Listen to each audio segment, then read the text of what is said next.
Hey folks, with me today, Jamie from Pipeline Signals. Super happy to have you on. Nikolas, thank you for having me. Awesome. Let's start with the most important thing. What does Pipeline Signals do for its customers? So we have a tagline that says, get more at bats. Now, for your German audience, I want you to think of a baseball analogy. Sales professionals, the more swings they have at the bat, the more opportunities they create. So I've created an enablement as a service business that combines two things. One, a subscription of learning programs centered around social selling, modern prospecting, like account-based prospecting. And at the same time, sales intelligence that is provided as a tailwind against the very accounts that they're learning to prospect against. We send sales intelligence called customers on the move back to the sellers so that they're prospecting and learning as a motion. Who's the typical buyer for this? Is there like a big B2B enterprise SaaS company, or like who's the typical buyer? Our customers range from, we'll call it lower mid-market, all the way to global enterprise. The ideal customer is one that has a group of account-based sellers, so typically has more than a few what's known as AEs or account executives, and they have to self-source their own pipeline. Some comes from marketing, some comes from the channel, but unfortunately, the account executive needs to find their own opportunities, and they're stuck. And that's typically where we get started. So our customers will range from $10 million in revenue into the billions. And then if you say account-based selling, does it mean like I have a company and now I want to chase down Ford or Coca-Cola, and that kind of a company for the sales newbies listening? Like, Yeah. what is the whole account-based thing about? Yeah, so I'll back up. So when you grow a company from $0 to about $10 million, most companies can grow by developing a strong marketing strategy, a content marketing strategy that attracts leads towards you like a magnet. And so think of it like an analogy like fishing. So fish just start jumping in the boat. And then you'll grow large enough where the only way to continue growing at that compounded growth rate that you want is you have to be able to select and choose bigger and bigger fishes that you need to sustain the growth. So you can't live on the little minnows and the tiny fishes anymore that jump in your boat. You need to go whale hunting. You need tuna. You need marlin. And that is account-based selling, where you are individually picking. I have a pair of Oakley sunglasses on my desk and an Apple iPod. You have chosen to target Oakley and to target Apple because they meet your ideal customer profile. And you have to ignore the small deals and you have to go after the big stuff, or in conjunction with. Yeah. How would an AE typically do that?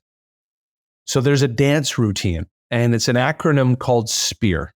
So SPEAR stands for you need to select and prioritize your accounts objectively. You need to plan those accounts.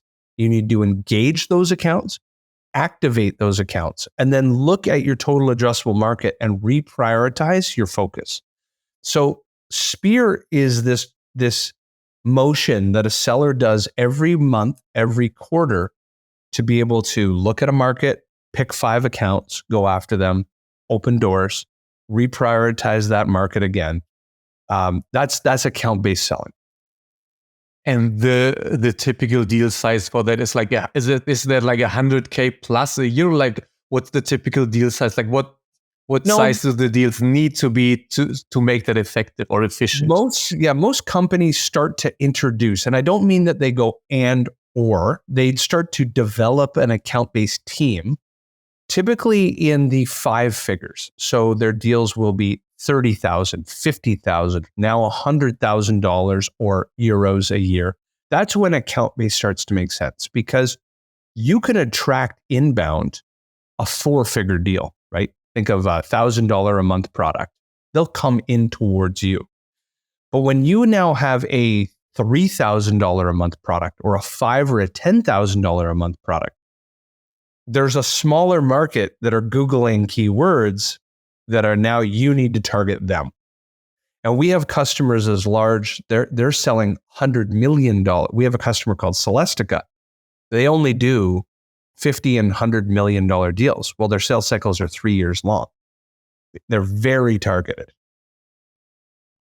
Those are some big numbers. Yeah, Yes. Those are quite some big deals. And then let's maybe move on from like the product to more of like the company building part. So tell us a bit about like how did the company came to be? Just like what's the founding story of it? So 10 years ago, I was in the fortunate position to see around a corner, and I saw the development of LinkedIn. And I saw that there was an opportunity to teach sales professionals how to prospect using LinkedIn. And I called it social selling. So I helped pioneer a topic, a sales methodology called social selling. And my company, Sales for Life, grew to millions of dollars in revenue, 600 global customers teaching social selling.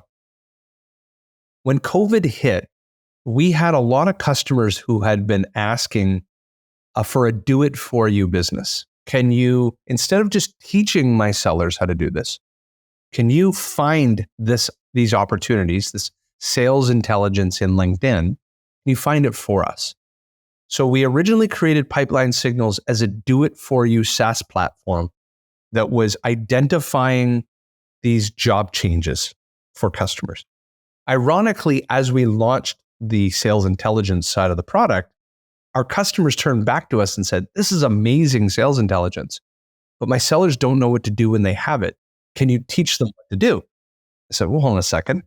I have a teach it for you business. I have a do it for you business.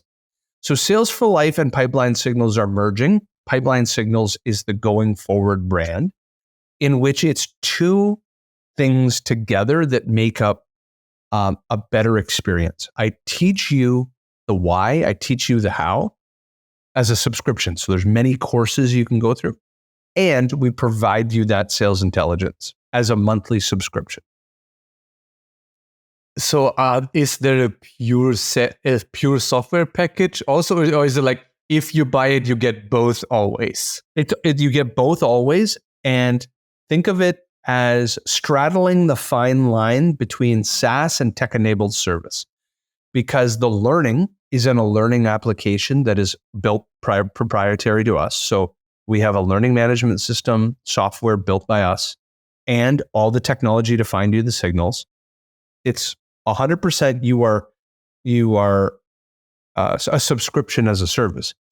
Just to make it come to life, we also have human trainers to do virtual training like we're doing now, which are recorded and so forth. So it's, if you think of what SaaS is software as a service, we are still software as a service, but with a huge amount of human capital to help aid the services side of it. And do you plan to grow both sides basically in parallel, or do you feel like there's more room in one or the other right now? Continue to grow them both in parallel as we continue to listen to the customer. At the end of the day, we're only building in reverse from the customer. The customer doesn't care about anything other than outcomes. The outcome for them is they need more sales qualified leads. Their sellers need to create more opportunity. So we'll create these micro, simple to use software tools that will help them. And we'll give it to them free as part of the subscription. It's everything that we built will be inclusive of the subscription. And as well, we'll throw more human capital at it to continue to identify the perfect offering that makes sure that their account-based sellers actually continue to increase pipeline. That's the mission. If you need to hire the right developers and ship fast, then React Squad is for you. A boutique agency that specializes in React and only works with fast growth startups. Get a 14-day risk-free trial and a transparent price of $95 per hour. Visit reactsquad.io to learn more. I would love to double click on one thing you said and make sure to unpack that with you, because you said that you don't really care where it will go, but the thing you care about is that it's driven by a customer pain and by a customer outcome. How do you actually do that on a day-to-day strategic and tactical level with your team to make sure it's always customer-centric? Yep. So we'll reverse engineer from the customer. So every single month we have a business, because we're a monthly recurring revenue model, thus with the ability for a customer to cancel every month. Every month is like a new month. So we have a monthly call with all of our customers called a business case review. So our software pumps out a report that shows net promoter score to usage and utility to, outcomes being produced by the sellers, right? Are they going through the learning? Are they booking meetings through the learning? Are they doing great sales actions with our sales intelligence and so forth? We play that back to the customer. The customer is then telling us, oh, this is great. Can you also identify these signals? I don't want to interrupt, but just a quick question to make it super technical. So you have basically customer success people who are then talking to, I would guess, like a VP of sales, a head of sales. VP of sales, VP of enablement, VP of sales operations. Understood. And they basically see the KPIs for like, let's say they 10, 20, 100 person sales force. And do you have it as like literally like a call between the VP and your CS person? Or is that like ASIC? How do you actually manage that for the people listening who might want to build something like that? Yeah, there is a call every month with every customer between the VPs of those roles that I just described, or the heads of, and our customer success team. From there, we document everything and record everything that the customers say. From there, that gets fed into a product roadmap. And there are two sides to the product roadmap: product content, product systems. Systems being tools and technology, content being more learning and enablement that will make what we're doing come to life. And we're constantly improving and iterating those two things and then pumping it out to customers. But it's our own customers that just give us the feedback on what to build.